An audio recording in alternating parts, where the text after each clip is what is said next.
Graça, misericórdia e paz da parte de nosso Senhor e Salvador Jesus Cristo. Amém?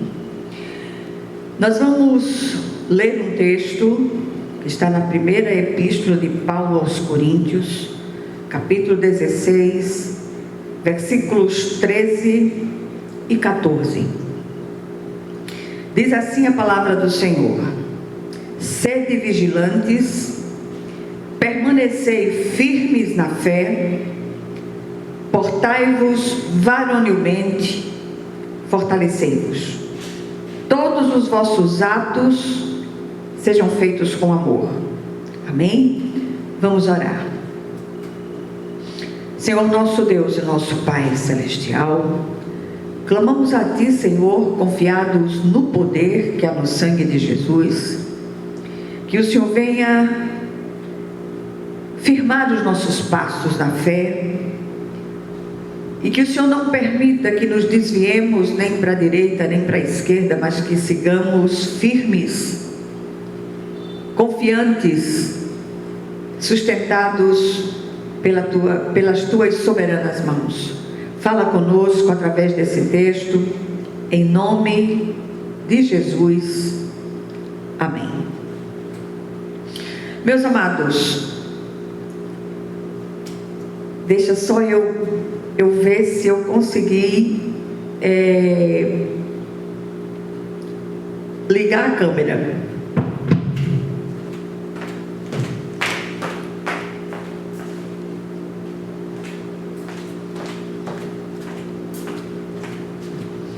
Perdão, a cabeça não anda muito boa, sobretudo depois da última convulsão.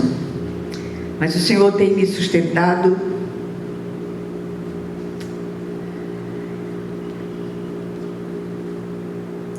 Com sua mão direita fiel.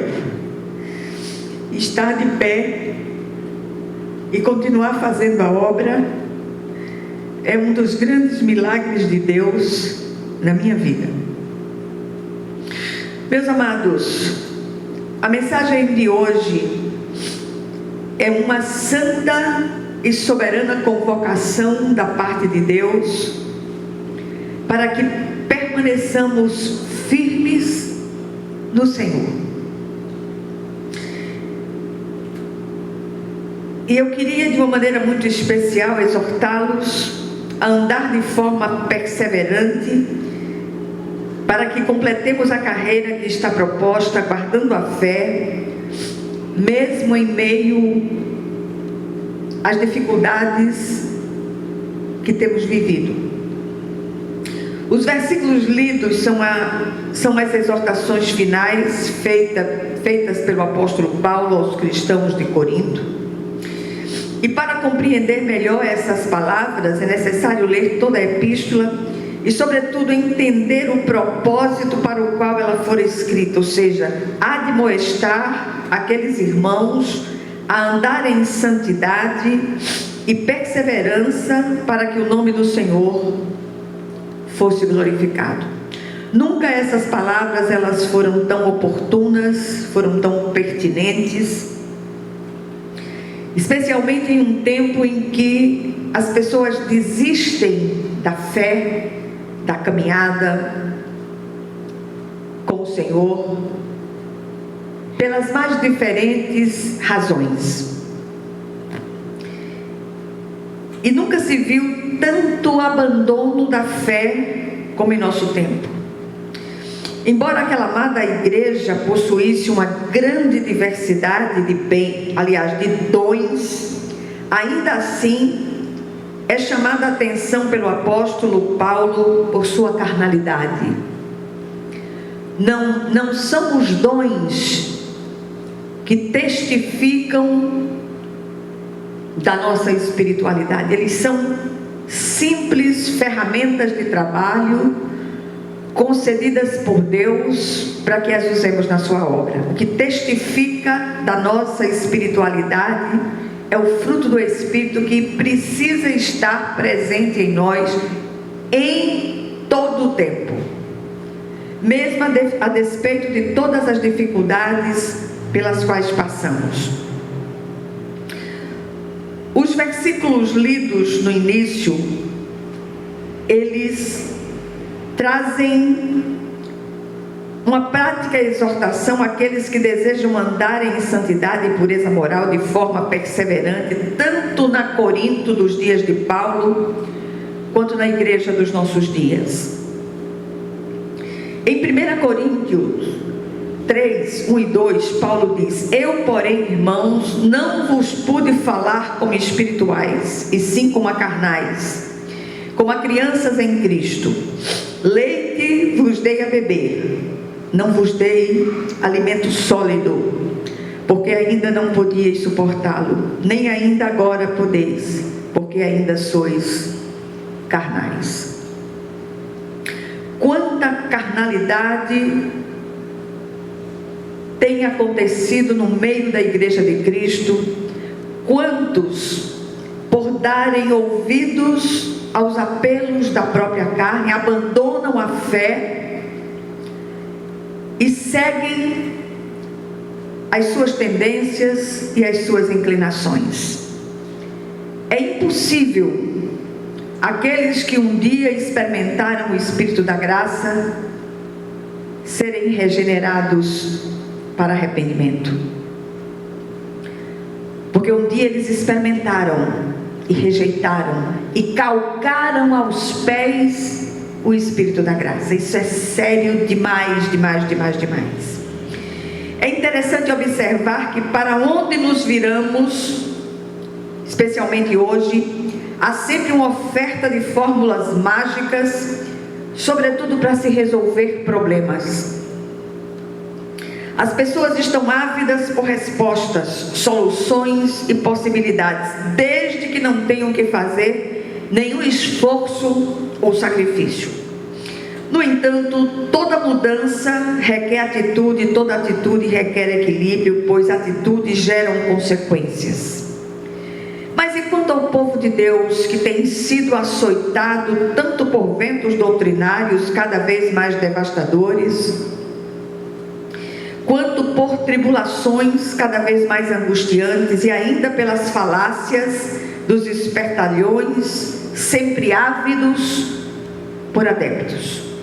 Muitos cristãos têm andado de forma trôpega, vacilante, diante dessas investidas. Será que não há nada que possamos fazer que nos assegure um andar firme e perseverante em Cristo? O autor de Hebreus ordena, portanto, fortaleçam as mãos enfraquecidas e os joelhos trôpegos. Será que não existe algo que possa restabelecer a firmeza do nosso andar e agir? O apóstolo Paulo responde através do texto a essas questões. As ordenanças dadas por ele nos versículos lidos no início precisam gerar atitudes por parte dos que experimentam o Cristo que vivifica. Só a partir daí, essas atitudes serão tomadas com leveza e sobrenaturalidade na dependência do Espírito Santo. O mundo todo, e em especial nosso país, enfrenta uma crise moral, política e ética sem precedentes. E isso tem, de certa maneira, afetado a vida de todos, indistintamente. Contudo, é imperioso que o povo de Deus faça a diferença no meio desse caos instaurado. A pergunta que não quer calar é: será que temos feito? Tem havido uma evasão tremenda daqueles que se diziam cristãos, uma evasão das igrejas sérias, das igrejas que pregam a palavra com seriedade e retidão, especialmente em busca de brechas que deem vazão às próprias inclinações carnais. Eles querem continuar sendo chamados de cristãos, mas não querem abrir mão daqueles apetites e daquelas inclinações que os têm feito tropeçar na palavra de Deus. E ousam até colocar palavras na boca de Deus que aprovem tais inclinações. Todo texto fora de contexto é pretexto para fazer aquilo que não agrada ao Senhor. O apóstolo Paulo aponta aqui 5 atitudes imperativas que asseguram um andar firme e perseverante em Cristo. Primeira atitude, ele diz: sede vigilantes. Acordem. Tenham cuidado por onde anda. Sejam vigilantes em relação a absolutamente tudo. A atitude de vigilância tem sido negligenciada pela maioria absoluta de nós, e isso é sério demais. A vigilância, que precisa estar sempre acompanhada da oração, é uma questão de sobrevivência para todos os que servem a Deus. Somos espreitados incessantemente por ações e presenças demoníacas que se colocam ao nosso derredor para nos derrubar de nossa posição em Cristo. Muitos que até corriam bem do Senhor, hoje longe estão. E essas presenças, elas vêm das mais diferentes formas, elas se disfarçam com muita facilidade. Precisamos entender que não estamos de férias na terra, mas numa grande arena de guerra. Deus nos chamou, escolheu, salvou e capacitou para enfrentar as astutas ciladas do maligno. Mas precisamos permanecer atentos. Do contrário, seremos terrivelmente envergonhados. E o pior, sofreremos as consequências dessa nossa negligência. Segunda atitude: permanecei firmes na fé. Cada atitude está intimamente ligada à seguinte: a vigilância precisa estar associada à firmeza na fé. Descobrimos em Romanos 12:3 que o Senhor repartiu uma medida de fé com cada um de nós. Contudo, essa medida de fé precisa ser multiplicada, ouvindo e acatando a palavra de Deus. Quanto mais a ouvimos, mais essa palavra vai sendo consolidada em nós, se transformando em certeza inabalável e absoluta. Quando a fé se instala, ela dá firmeza aos nossos passos. Mesmo que ela seja como um minúsculo grão de mostarda, poderemos deslocar os montes que têm obstaculado as nossas vitórias. Aí vem a terceira atitude, também ligada às anteriores: portai-vos varonilmente. Aqui equivale a dizer: comportem-se como pessoas maduras, como gente grande, não como crianças na fé. Crer é também pensar. Maturidade espiritual se adquire quando nos alimentamos, meditamos e praticamos a palavra de Deus. Não existe mágica, não existe outro método. Isso não acontece instantaneamente. Acontece numa sequência de atitudes quando andamos com o Senhor. Os ventos doutrinários contrários à palavra de Deus são devastadores, especialmente no nosso tempo, e tem sido uma grande arma nas mãos do adversário para minar a perseverança dos santos, postergando ou impedindo a sua maturidade espiritual.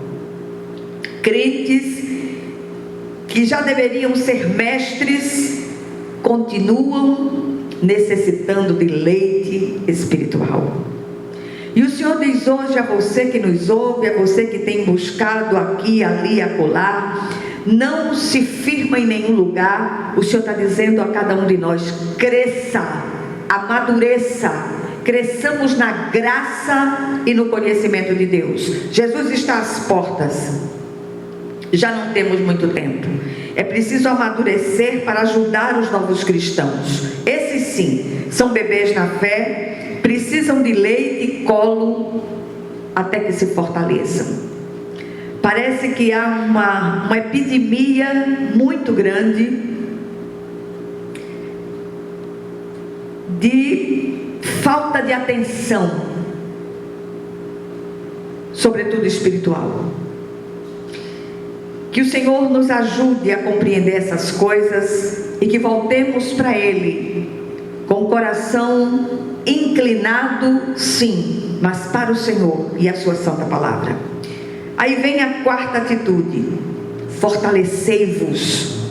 Esse fortalecimento é experimentado pela leitura da palavra de Deus e dependência do Espírito Santo diariamente. Precisamos nos fortalecer em Deus para poder resistir às nossas próprias inclinações, sempre contrárias àquilo que é ordenado na Santa Palavra. Nada fazemos de nós mesmos, somos tão somente instrumentos nas mãos de um Deus soberano e gracioso. Portanto, se você já é um servo de Deus, ore, clame, busque, peça esse fortalecimento e você o receberá. A nossa força e suficiência vem apenas e tão somente do Senhor. Não queira resistir às suas próprias inclinações na sua própria força. Você vai cair. Que nos fortaleçamos no Senhor e na força do seu poder. Será que temos buscado em Deus esse fortalecimento? Aí vem a quinta atitude, também imperativa: que todos os vossos atos sejam feitos com amor. A manifestação do amor desinteressado, que é o amor ágape, é credencial de cristão verdadeiro. Os atos concretos de amor de cada cristão, sobretudo pelos que não merecem, testemunham de Cristo, não só lá fora, mas especialmente para os de sua própria casa. Testemunhe dentro de casa. Seja um cristão dentro da sua casa.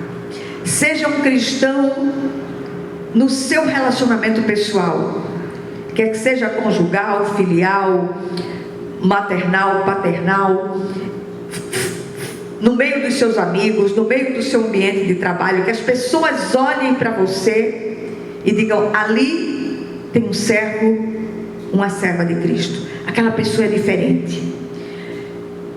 Não pregue com palavras antes de pregar com a vida, com atitudes, porque as palavras já não convencem. Em Colossenses 3:23, o apóstolo Paulo diz: tudo quanto fizerdes, fazei-o de todo o coração, como para o Senhor e não para homens. Quando o texto citado diz tudo, é tudo mesmo. De um simples copo de água oferecido a um sedento, a uma visita feita a um enfermo, de uma palavra de graça proferida, ou mesmo a pregação do Evangelho àqueles que nunca ouviram falar do Cristo. Em outras palavras, Paulo está dizendo aqui: exercitem-se na graça de Deus, sejam canais dessa multiforme graça. Então eu repito, a palavra de hoje é uma grande conclamação, é uma santa convocação a que andemos no Senhor e na força do seu poder. O que esse texto, o que essa breve meditação de hoje requer de nós como aprendizes do Cristo? Primeiro, precisamos aprender a depender de Deus e de sua santa palavra. Quando levamos a sério o que dizem as Escrituras, as coisas começam a fluir para nós. O que temos visto com muita tristeza é a ação de 2 pesos e 2 medidas no meio daqueles que se dizem cristãos. Há uma postura dentro das igrejas. Há sempre aqueles que têm sempre uma palavra, têm sempre gestos e cacuetes pentecostais, mas em casa são as pragas dentro dos relacionamentos. Pessoas que têm agido de formas completamente contrárias à palavra de Deus dentro dos seus lares. Por isso há tanta dificuldade de haver conversões genuínas dentro dos lares, porque aquele, muitas vezes, o único crente que tem ali dá um testemunho desgraçado na acepção da palavra. E quem olha diz: eu não quero ser um crente para ser desse jeito. Infelizmente, somos porta-vozes da palavra, somos como se fôssemos outdoors vivos, que deveríamos apresentar o Cristo, mas não fazemos. A segunda coisa que aprendemos aqui é que precisamos sim reaprender a vigiar e orar em todo o tempo. Não terceirize a oração e a vigilância, faça você mesmo. Os crentes sabem da história: ora por mim, meu irmão, ora por mim, meu irmão. Ore.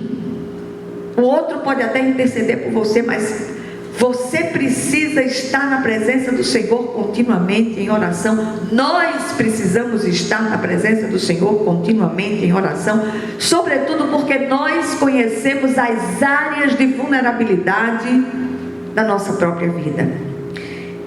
Entre com ousadia, ou entremos com ousadia no Santo dos Santos, levemos diante de Deus as nossas demandas e achemos graça em sua presença. Precisamos permanecer firmes na fé e construir a nossa casa espiritual sobre a rocha eterna que é o Cristo. A fé é a vitória que vence o mundo, e sem ela desagradamos a Deus, diz a santa palavra do Senhor. Em terceiro lugar, que aprendamos a nos portar varonilmente, de forma madura e corajosa, para que possamos cuidar dos novos crentes. Quanto crente velho que já deveria ser mestre, mas continua no ABC da fé. Isso é triste demais. Que nós possamos buscar esse aprendizado, buscar a prática daquilo que temos ouvido semana após semana nas leituras da palavra. Quando há leitura da palavra em casa, há uma dislexia espiritual tremenda no meio do povo de Deus. Em quarto lugar, precisamos aprender a buscar o fortalecimento no Senhor e na força do seu poder. Só o Senhor pode nos fortalecer, nos fazer amadurecer e resistir às nossas próprias inclinações. Há 3 inimigos que se levantam com muita fúria para nos derrubar: o mundo, o diabo e a carne. Quem é o pior dos 3? A carne. A carne é que dá o mote para que os dois hajam.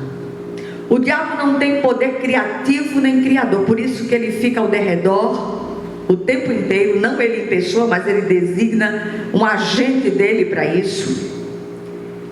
E ele fica à espreita que nós venhamos a dar deixas do apetite da nossa carne. E aí ele passa aquela informação para o mundo que vai providenciar aquilo que tanto ansiamos. E ele, na sua ciranda contínua, vai dizer: vai, faz, isso aí não tem nada demais. A propaganda do diabo tem sempre um não tem nada demais. E é aí que nós muitas vezes caímos de forma deliberada, sobretudo quando não vigiamos. Que nós possamos nos fortalecer, que precisamos aprender a buscar esse fortalecimento no Senhor e na força do seu poder. Finalmente, que todos todos os nossos atos sejam feitos com amor. Exercitemos incessantemente a graça de Deus com todos, com os que estão perto e com os que estão longe, sobretudo com aqueles que não merecem. Nós vivemos em um mundo de meritocracia. As pessoas recebem aquilo que merecem. E graça de Deus é favor imerecido de Deus. Que nós possamos buscar o Senhor de todo o nosso coração, de toda a nossa alma, de todo o nosso entendimento, em nome de Jesus Cristo. Que resistamos aos apelos da nossa carne, aos estímulos do diabo e às ofertas do mundo. Vamos orar. Senhor nosso Deus e nosso Pai Celestial, Tu és aquele que sonda e conhece os nossos corações. O Senhor sabe quando nos deitamos, quando nos levantamos. Antes mesmo que a palavra chegue aos nossos lábios, o Senhor já conhece. Por isso hoje nós queremos clamar, Senhor, que os nossos sentidos espirituais, especialmente a vigilância, estejam em alta. Que a fé firme os nossos passos, a fé no Cristo firme os nossos passos, e que sejamos criteriosos em relação às nossas escolhas. Fala com cada um daqueles que estão ouvindo essa palavra, em nome de Jesus Cristo, nosso Senhor e Salvador. E que a graça de nosso Senhor e Salvador Jesus Cristo, que o amor infinito de Deus, o nosso Pai Celestial, que a comunhão e as consolações do Divino Espírito Santo estejam com todos vocês e com todo o povo de Deus, espalhado em toda a face da terra, desde agora e para todo o sempre. Amém, amém e amém. Que Deus os abençoe ricamente.